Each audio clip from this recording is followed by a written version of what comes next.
Robert Dean, member of private institutions, claimed to have encountered extraterrestrials posing as ordinary citizens in majority cities around the planet. Well, that would explain most of Congress and the Senate, wouldn't it?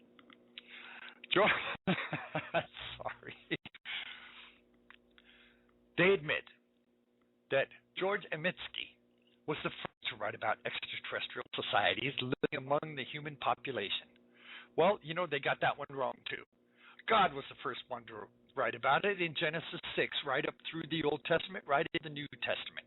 So, although they want to give this credit to this George Emitsky, he was not the first. He's a copycat. In his second nonfiction book describing his extraterrestrial contact experiences, called Inside the Flying Saucers, he discusses how human-looking extraterrestrials have established a presence among human population. They apparently look as much like us, Dr. Saylor notes. That they could get jobs, live in neighborhoods, they drove cars, and could blend in easily with the human population. He further notes that he wrote about how they contacted him to set up meetings that led to this famous flights aboard extraterrestrial vehicles. He explains while controversy over his contact experiences and credibility continues, that his UFO sightings and contacts with extraterrestrials were supported by an impressive collection of witnesses, photographs, and films of a number of independent investigators, and concluded they were not a hoax. They're not a hoax, Dad Burnett. He additionally stipulates that Adminsky's testimony offers important insight to how extraterrestrials may be living incognito among the human population. After discussing the Adminsky's case and strong evidence supporting it, he said in an article further discussed other contactees, similar claiming to have encountered extraterrestrials like ordinary citizens. He wrote another book called Extraterrestrials Among Us, and he examines the official testimony of a number of whistleblowers concerning knowledge that extraterrestrials live among ordinary earthbound individuals. I think that's the same thing that the NEPHILIM did about generations of the Old Testament right into the New. His famous Desert Center meeting with an extraterrestrial emerging from a scout ship in 1952 was apparently seen by 6 witnesses who signed affidavits confirming the versions of events in his subsequent book, The Flying Saucers Have Landed. In fact, 4 of the witnesses immediately reported that they had happened to a nearby paper, the Phoenix Gazette, published a story on November 24th featuring photos and sketches. The Desert Center encountered among these of Adminsky's claims regarding extraterrestrial contact, according to UFO researcher Timothy Good. He said they were accurately reported and sensible and verifiable. As notes by Dr. Sela, giving that clear supporting evidence supporting his meeting with extraterrestrial travelers. It's worth examining closely the alleged subsequent meetings with extraterrestrials living right here on Earth. The first chapter of Inside Flying Saucers, he reviewed the testimony of his meeting with 2 extraterrestrials while he was sitting in the lobby of a hotel in February 18th, 1953. They wandered into a hotel and they had a meeting there in the lobby. I watched, saw that it said 10:30. The lateness of the hour was still nothing of extraordinary significance having taken place sent a wave of disappointment through me. This is what he said. And just at the moment of depression, and he admits 2 men approached, one of whom addressed me by name.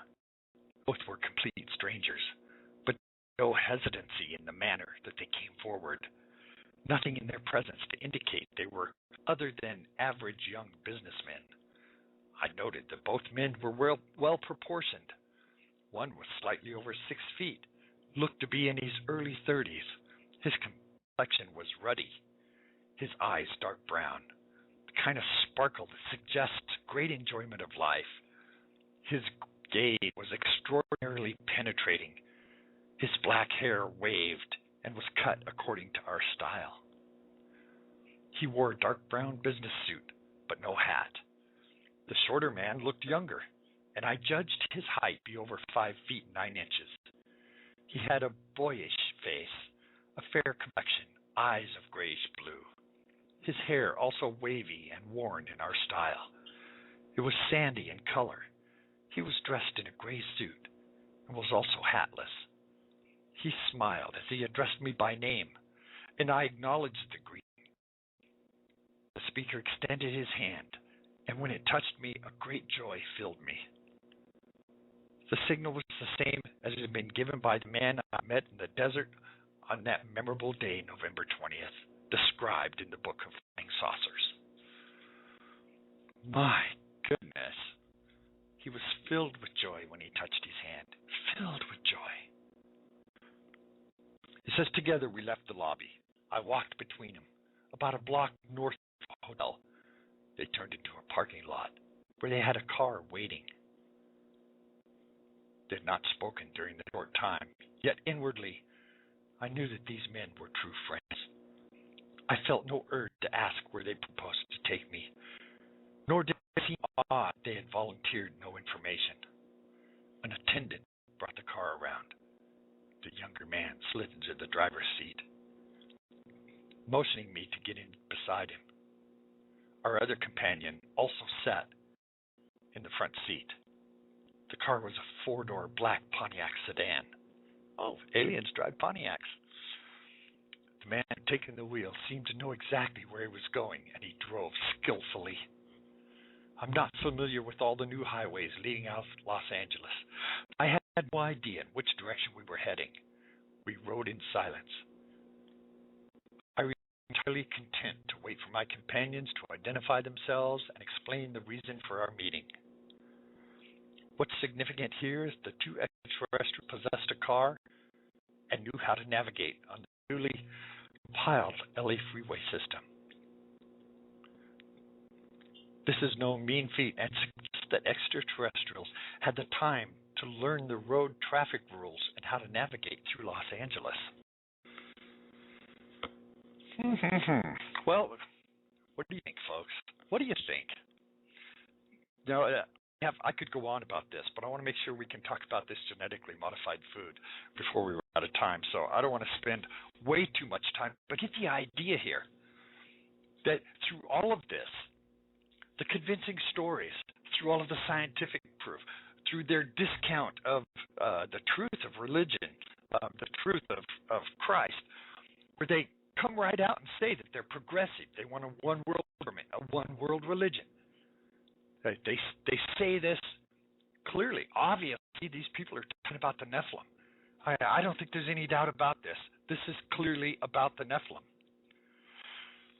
All right, so let's change gears here, because I want to use what time we have left to talk about the agenda behind this genetically modified food.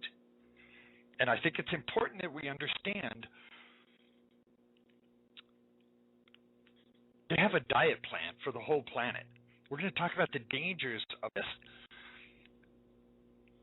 that they're trying to discount. You know, there's also legislation that Monsanto especially is pushing really hard to make sure that genetically modified foods are not identified as genetically modified. Why? Because this is just one aspect of this whole depopulation agenda through genetically modified foods, what it does to our system, and these creations of superflus. Let me take a quick break while I pull up my research here, and then we'll continue. You can now hear our program on Stitcher Smart Radio. Stitcher allows you to listen to your favorite shows directly from your iPhone, Android phone, Kindle Fire, and more. It's on demand and on the go. Don't have Stitcher? Download it free today at Stitcher.com or in the App Store. Stitcher Smart Radio, the smarter way to listen to radio.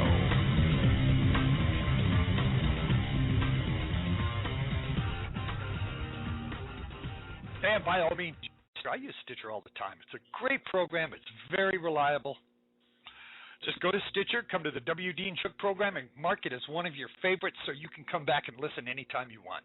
All you have to do once you get Stitcher, bring it up and hit favorites, and there I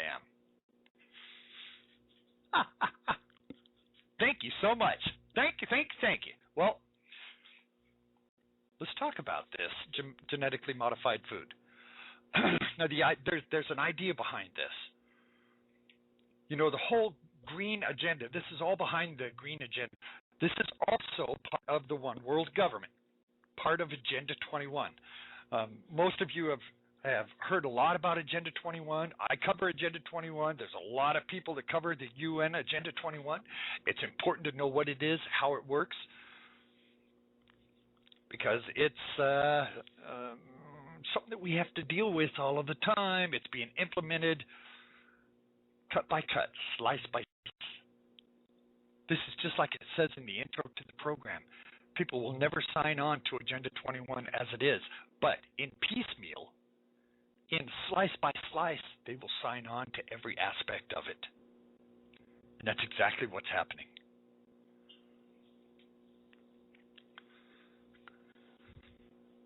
They have a new diet in mind for us. Let me explain.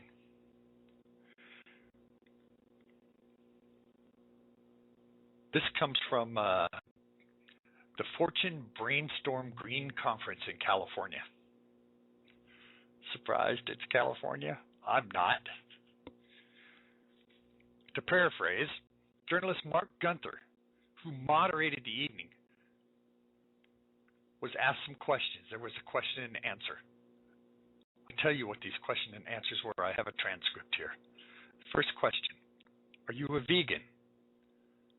You also lead the world's largest conservation organization. Why doesn't the Nature Conservancy make changes in people's diets one of its strategies? Wouldn't changes in diet lead to better environmental outcomes? And what about GMOs? Here's his answer. Indeed, I've been a vegetarian for a long time. I recently became a vegan. There's many reasons for my choice. Among those reasons, as an environmentalist, I think our global consumption of meat is far too high. And he wants to change what you eat. Cattle, for example, need large areas of land, not just for pasture, but for growing their feed. The footprint is primarily tropical. In the moist, biodiverse areas of the globe, globally, if current meat productions were distributed per capita, everyone would have enough protein and we could freeze the footprint of production at current levels, because this is all about your carbon footprint. Given those facts, you might expect my answer to Mark's question to be straightforward. The environmentalist should say no meat, that we should focus on changing what people eat in the interest of saving the planet. Because apparently, according to them, God didn't create a planet that could support his creation. But it's not quite simple. Here's why. A campaign to change global diets runs into two enormous obstacles. First, and most fundamentally, no one wants to be told what they can or can't eat. Few things are as powerful as food. Food has a deep tie to family and culture and tradition. Secondly, as global incomes rise, we'll see, among other positive outcomes, a trend toward improved nutrition. Traditions and cultures suggest that this will mean an increase in high-protein diets. Instead of trying to change this trend, here's what he said, I think we should focus on producing more meat from existing pasture and farmland. That means paying more attention to soil health, water conservation, agriculture extension, giving farmers the support they need to produce more and do it smartly. But in time of shrinking budgets for many governments, in too many places, public funding for Agricultural Research and Extension is